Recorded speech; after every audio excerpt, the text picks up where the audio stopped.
بسا اوقات دین پڑھنے والے بھی ان کے دل میں یہ خیال آتا ہے کہ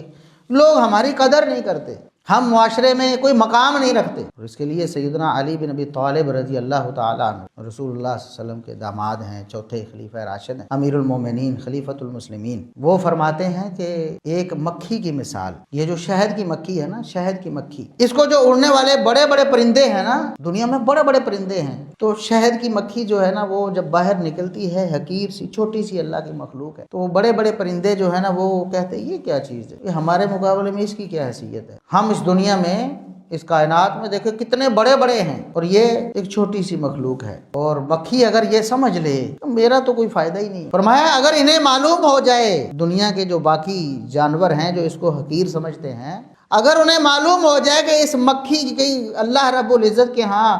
کیا قدر ہے اور اللہ نے اس کے ذریعے دنیا میں کیا فائدہ دیا ہے کہ اس کے بنایا ہوا رس چوسا ہوا جس کو شہد بناتی ہے اس کو اللہ رب العزت نے شفا بنا دی، اور یہ وہ حقیقتیں جو ہمیں معلوم ہے دنیا کے جو اب سائنس بھی بتا رہی ہے جی، جن کو ہم مہلک جانور سمجھتے ہیں دنیا میں ان کے بھی بڑے بڑے فائدے ہیں۔ یہ بڑے بڑے سانپ اور بچھو جو ہے اگرچہ کبھی ہمیں بھی نقصان دے دیتے ہیں، لیکن دنیا میں اس زمین میں ان کے بڑے بڑے فوائد ہیں جو ہمیں بسا اوقات علم ہی نہیں ہوتے۔ تو شہر کی چھوٹی سی مکھی ہے، اگر وہ یہ سمجھ لے کہ میں تو دنیا میں کچھ بھی نہیں ہوں، میرے کام کرنے کا کوئی فائدہ نہیں، لیکن وہ اپنا کام نہیں چھوڑتی، تو علی بن ابی طالب رضی اللہ عنہ فرماتے ہیں کہ دین کے جو طالب علم ہیں، جو دین سیکھنے والے ہیں، ان کو مکھی کی طرح ہونا چاہیے، شہد کی مکھی کی طرح،